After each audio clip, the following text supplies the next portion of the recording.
When my husband demanded a divorce after 15 years, I quietly agreed and signed the papers. As he celebrated with his mistress at our favorite restaurant, I approached their table with a smile.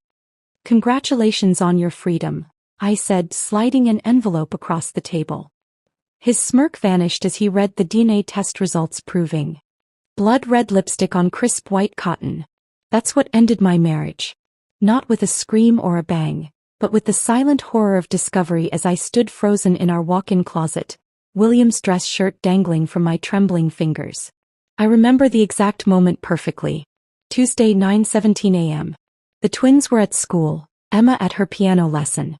I had been gathering clothes for dry cleaning when I noticed William's gym bag tucked behind his rows of polished Oxford shoes. The zipper was partially open, revealing the crumpled shirt he'd supposedly worn to last night's emergency surgery. The stain wasn't medical. No surgeon wore that shade of crimson into an operating room. Before we continue with Jennifer's shocking discovery, I want to invite you to be part of our storytelling community. If tales of strength in the face of betrayal resonate with you, please hit subscribe. It's completely free and helps support more stories of women reclaiming their power. Now let's see how this seemingly perfect life begins to unravel. I stood there, heart pounding, as 15 years of marriage crystallized into this single, damning piece of evidence. Dr. William Carter, respected cardiothoracic surgeon, my husband, father of our 3 children, had another woman's lips on his clothes.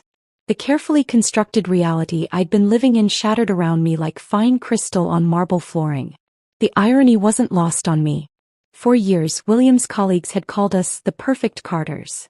Him with his steady hands that saved lives daily, me with my unwavering support and dedication to our family. Our colonial-style home in Oak Ridge Heights with its manicured lawn and white picket fence might as well have been a movie set, the American dream personified. "Jennifer makes it all possible," he'd declare at hospital fundraisers, his arm around my waist, champagne flute in hand. I couldn't do what I do without her. The other doctors' wives would smile politely, but I could see the envy in their eyes. We had it all: 3 beautiful children, financial security, and a partnership that had weathered the grueling years of medical school, residency, and William's rise to prominence. Or so I thought. Looking back, I should have recognized the warning signs. William started working later, claiming the hospital was understaffed. Weekend golf with colleagues became more frequent. Our conversations grew shorter, more practical, scheduling the children's activities, discussing household needs, planning social obligations that would advance his career. When William was promoted to chief of cardiothoracic surgery last spring, I organized a surprise party with all his colleagues. He smiled and thanked me publicly, but later complained I'd embarrassed him in front of the hospital board. That night he slept in the guest room, claiming exhaustion. "It's the pressure," I told my sister on the phone the next day. "The promotion comes with so much responsibility." "Men in power often change, Jen," she warned. I dismissed her concern as cynicism from her own failed marriage. The physical distance grew too. William claimed fatigue from 18-hour surgeries when he turned away from my touch. I bought new lingerie, scheduled date nights, tried everything the women's magazines suggested to keep the spark alive.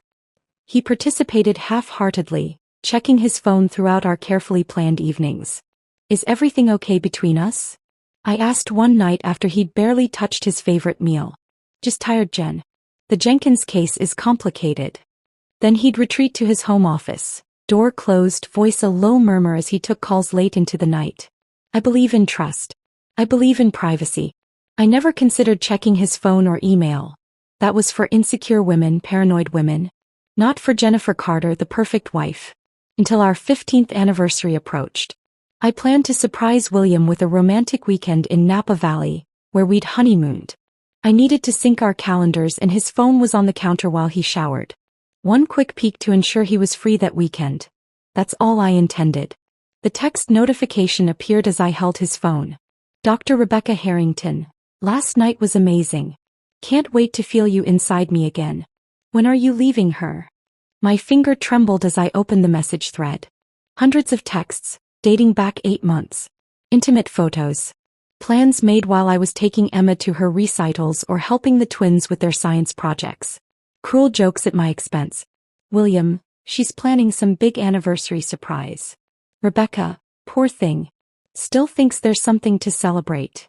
I quietly replaced the phone, made his coffee as usual, kissed him goodbye as he left for the hospital. Then I vomited until there was nothing left but bitter bile. That night, after the children were asleep, I confronted him in our bedroom.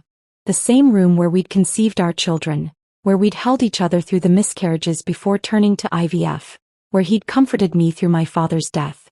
"Are you sleeping with Rebecca Harrington?" My voice was surprisingly steady. William didn't even flinch.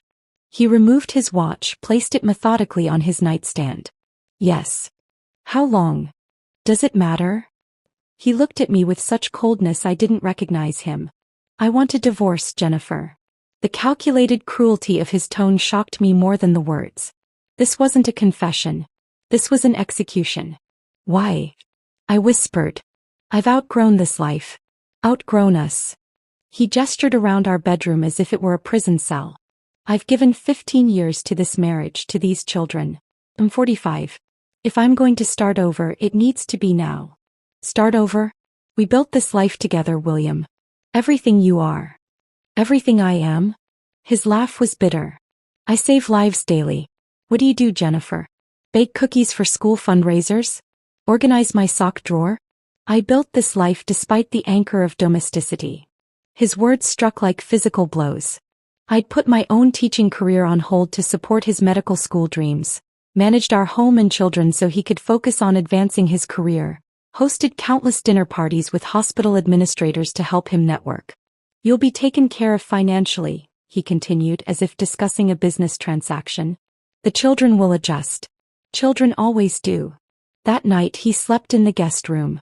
I lay awake, reconstructing the past 15 years, wondering if anything had been real. In the morning he left for the hospital before dawn. On the kitchen counter he'd left a business card for his lawyer. The perfect life I thought we'd built had been a mirage. The cracks had always been there. I'd just been too dedicated to our illusion to see them. What I didn't know then was that the lipstick stain and affair were just the visible fractures in a foundation that had been compromised from the beginning. William's betrayal ran deeper than I could possibly imagine, and the true nature of his deception would soon turn my world upside down in ways that would make his affair seem trivial by comparison. The day after William left his lawyer's card, I made an appointment with Patricia Winters, the most ruthless divorce attorney in Oak Ridge Heights. I needed to understand my options to prepare for the battle ahead. Patricia's first instruction was clear. "Document everything, Jennifer. Especially the finances." That evening, after tucking the children into bed with reassurances that Daddy's just busy at the hospital, I opened our home safe. Inside lay 15 years of financial records, tax returns, investment statements, property deeds. As I sorted through the papers, discrepancies began to emerge like dark threads in what I'd thought was a seamless fabric. Monthly withdrawals, $5,000, $7,500, sometimes $10,000, from our joint savings account to an entity called Riverside Holdings. No explanation, no paper trail showing where this money ultimately went. Over the past 2 years, nearly $250,000 had disappeared. I contacted our bank the next morning. The account manager was hesitant but eventually confirmed my suspicions. Riverside Holdings was a limited liability company registered solely in William's name. The money trail ended there. "Is this normal in divorces?" I asked Patricia during our follow-up meeting, sliding the bank statements across her mahogany desk. "Heidi assets. Unfortunately, yes." She examined the documents through narrow reading glasses. "But this pattern suggests something more calculated. Something long-term." It was during this conversation that Patricia mentioned Dr. Nathan Brooks. "The name came up in another case of mine," she explained. "Former colleague of your husband. Left Ashford Medical Center 3 years ago under interesting circumstances. Might be worth a conversation." I remembered Dr. Brooks vaguely, quiet, dedicated, always slightly uncomfortable at hospital functions. He'd simply vanished from the medical community without explanation. William had dismissed my questions with professional differences. Nothing interesting. It took 5 calls to track down his current practice. A modest family clinic 40 miles outside the city. His receptionist was protective, but when I mentioned William's name she immediately transferred me. "Mrs. Carter." His voice carried a weight that made my stomach tighten. "I've been expecting your call for years." We met at a coffee shop halfway between our homes. Dr. Brooks had aged considerably since I'd last seen him. Deep lines around his eyes, prematurely gray hair. He ordered black coffee and studied me with a clinical gaze. "I knew this day would come," he said quietly. "I just didn't know which of us would break first, me with my conscience, or William with his arrogance." What he revealed over the next hour shattered what remained of my world. "The fertility clinic at Ashford had a problem," he explained, voice barely above a whisper. "Several couples reported failed IVF procedures despite optimal conditions. I noticed inconsistencies in the lab reports, slight differences in documentation versus actual procedures." My hands trembled around my untouched latte. We had gone through 3 rounds of IVF to conceive the twins, another 2 for Emma. Each failure had been devastating, each success miraculous. I began investigating quietly. The clinic director, Dr. Mercer, was falsifying results, substituting specimens, manipulating success rates to maintain the clinic's reputation and funding. When I confronted him, he admitted William was aware. More than aware, complicit. "That's impossible," I whispered. "William wanted children. We both did." Dr. Brooks slid a thumb drive across the table. "Hospital records. Lab reports. William's signature authorizing procedural modifications. His euphemism for tampering with specimens. Including yours." "Why?" My voice cracked. "Why would he do this?" "Originally, career advancement. Mercer was on the board that later promoted William to chief. But with your tastes." He hesitated. "William has a hereditary heart condition, hypertrophic cardiomyopathy. Mild in his case, but with a 50% chance of passing it to his children. A surgeon with his ambition couldn't risk children with a condition that might reflect poorly on his professional judgment." The implications crashed over me like a tidal wave. I gripped the edge of the table to steady myself. "So during our IVF treatments, he ensured his sperm was never actually used. The clinic used anonymous donors instead. William knew exactly what he was doing." I left the meeting with the thumb drive burning a hole in my purse and a recommendation for a discreet genetic testing service. That night, after the children were asleep, I collected DNA samples. Hair from their brushes, saliva from their toothbrushes. I included one of William's combs from the master bathroom he no longer used. The 2-week wait for results was excruciating. William had accelerated the divorce proceedings, demanding custody evaluations, claiming my emotional instability made me an unfit mother. His lawyer sent intimidating letters questioning my ability to financially support the children, suggesting my contribution to the family had been minimal. They offered a settlement that would leave me with barely enough to survive. A calculated move to force me into submission. Meanwhile, I maintained appearances, helped the twins with their science projects, attended Emma's recital, smiled at school drop-offs, nodded politely when other mothers asked about William's absence. "Hospital schedule," I'd say. "You know how it is." At night, I researched medical ethics violations and fertility fraud. The cases I found were devastating. Doctors using their own sperm instead of donors, clinics mixing up embryos, families discovering biological truths decades later. But nowhere did I find a case like ours. A husband deliberately ensuring his children weren't biologically his, creating a family on false pretenses while maintaining the fiction of genetic connection. The testing company called on a Tuesday morning. The woman's voice was professional, detached. "We have your results, Mrs. Carter. Would you like me to email them, or would you prefer to discuss them over the phone?" "Email," I whispered, knowing I needed to see the evidence with my own eyes. The clinical language of the report couldn't soften the blow.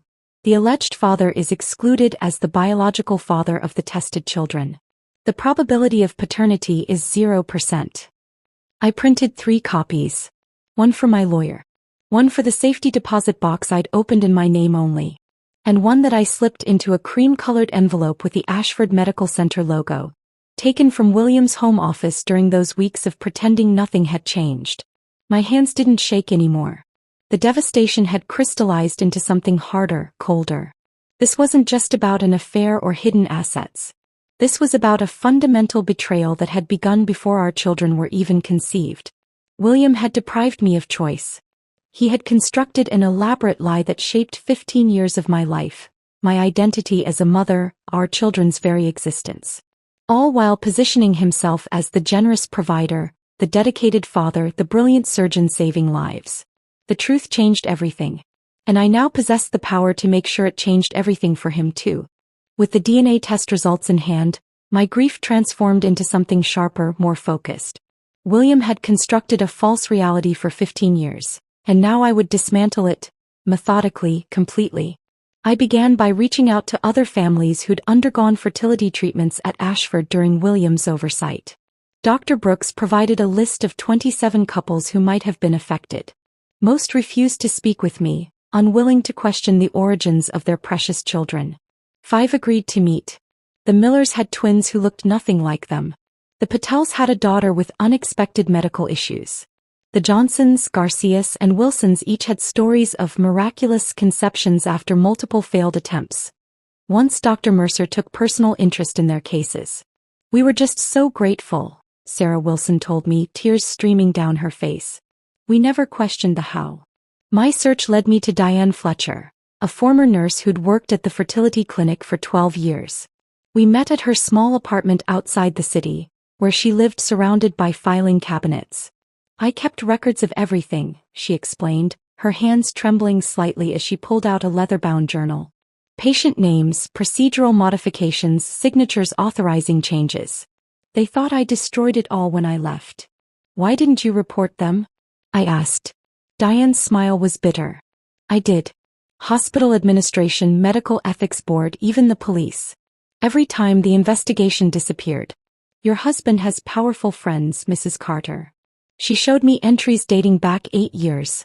Meticulous documentation of specimen substitutions, falsified consent forms, procedural irregularities. William's signature appeared repeatedly, authorizing protocol adjustments in cases with genetic concerns. "And my case?" I asked quietly. Diane turned to a page marked with my name and dates matching our IVF procedures. Special instruction from Dr. Carter himself. Specimen replacement authorized due to quality concerns. No donor identification recorded. I photographed every page, every signature, every damning note. As I was leaving, Diane pressed a business card into my hand. Medical Ethics Investigation Unit. Ask for Agent Dawson. Tell him I sent you. Michael Dawson worked for a joint task force investigating healthcare fraud. He'd been building a case against Ashford for 18 months but couldn't penetrate the wall of silence surrounding the fertility clinic. "Your evidence could be the key," he explained during our first meeting. "But we need more financial records showing kickbacks, recorded admissions of guilt, testimony from someone currently inside." I committed myself to gathering what he needed while maintaining the facade of a woman reluctantly accepting divorce. I smiled sadly at William during mediation sessions, agreed to temporary custody arrangements, pretended to consider his insulting financial settlement. "You're being surprisingly reasonable, Jennifer," William remarked after one particularly tense meeting with our lawyers. "The children come first," I replied softly. "I just want what's best for everyone." His confidence grew with each concession I appeared to make. He brought Rebecca to school functions, introduced her to our friends, even had her stay overnight when the children visited his new downtown apartment. All while I quietly recorded conversations, photographed documents, and built my case. My investigation took an unexpected turn when I hired a private investigator to look into Rebecca's background. The report revealed something stunning. She wasn't just William's colleague and lover. She was Madeline Harrington's daughter. Madeline Harrington had been William's patient 5 years ago, a routine valve replacement that ended in tragedy when William allegedly made an error during the procedure. The hospital investigation cleared him of wrongdoing, concluding Madeline had failed to disclose a medication that complicated her surgery. The truth, buried in records Agent Dawson uncovered, was that William had been operating on minimal sleep after a weekend with Rebecca in Chicago. His error was covered up, the records falsified, the family paid off with Ashford funds. Madeline's husband died a year later from stress-induced heart failure, leaving Rebecca alone. She'd changed her last name, erased connections to her past, and methodically worked her way into William's life, first as a colleague, then as his mistress. Her revenge had been years in the making, just like mine was now. I debated confronting her, perhaps even suggesting we work together, but decided against it. Rebecca's motivations were emotional, volatile. Mine needed to be calculated, precise. Over the next month, I gathered testimonies from former clinic employees, documented the money trail from Ashford to Riverside Holdings to offshore accounts, and secured sworn statements from patients whose treatments had been compromised. Agent Dawson built a legal case while I constructed something more personal: the complete dismantling of William Carter's carefully crafted image. I recorded William during one of our co-parenting discussions, subtly steering the conversation toward the fertility treatments. "The twins have your eyes," I mentioned casually. "Good genes," he replied, distracted by his phone. "Do you ever wonder if they inherited your heart condition?" His head snapped up. "What?" "Hypertrophic cardiomyopathy. Dr. Brooks mentioned it." William's face darkened. "Brooks should keep his mouth shut about things that don't concern him." "Don't our children's health concerns concern him?" "Concern me. There's nothing to worry about," he dismissed. "I had them tested years ago. They're fine." "How could you test them without telling me?" "I'm their father and a doctor. I made a medical decision." The recording captured every word. His acknowledgement of the condition, his admission of testing our children without my knowledge, his continued pretense of biological connection. It was the final piece Agent Dawson needed.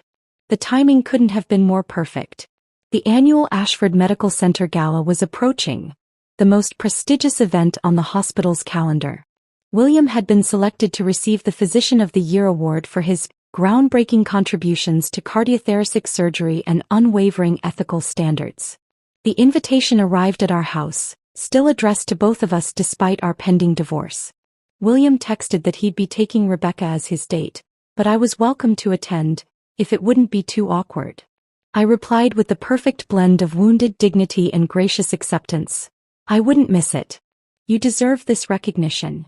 What William didn't know was that I had already met with the hospital board chairman, sharing select pieces of evidence. A special session had been scheduled immediately preceding the gala. A session where Agent Dawson would present the full case against William, Dr. Mercer, and the fertility clinic.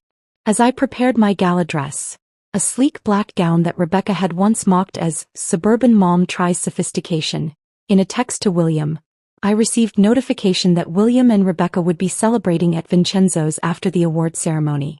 Our special restaurant where he'd proposed 15 years ago. It was the perfect finishing touch to my carefully orchestrated revelation. The envelope with the DNA results was ready. The authorities were prepared. Every detail had been considered. For the first time in months, I felt a sense of calm certainty. William had spent 15 years constructing a lie. Tomorrow night, the truth would finally be told.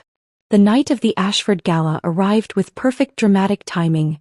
Thunderstorms threatening but holding off, the sky dark with potential. I entered the hotel ballroom alone, wearing the black dress William had always said made me look trying too hard. My hair was swept up, diamond earrings, a gift from a husband who no longer existed, catching the light as I moved through the crowd of medical elite. I spotted William immediately, holding court near the stage, arm possessively around Rebecca's waist. She wore crimson, the same shade as the lipstick that had started this cascade of revelations.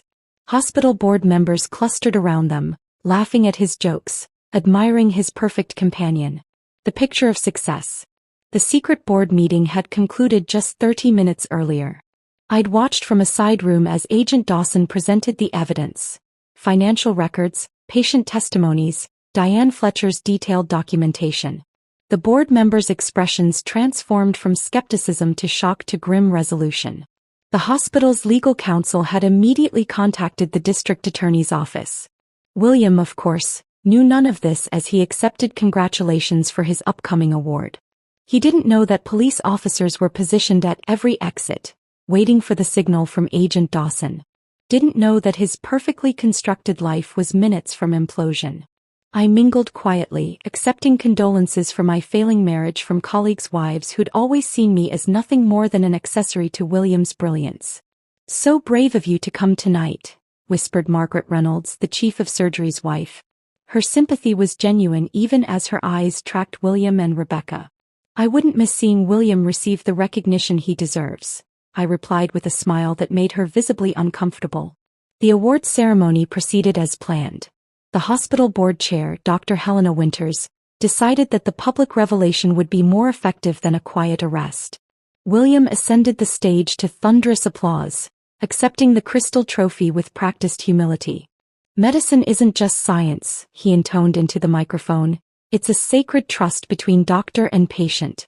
Ethics must guide every decision, every procedure, every moment in the operating room."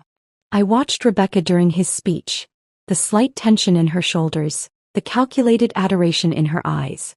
She was playing a role just as I had for 15 years, but for very different reasons. Our gazes met briefly across the room and something passed between us. A recognition of sorts. Two women who knew the real William Carter. After the ceremony, they left for Vincenzo's just as planned.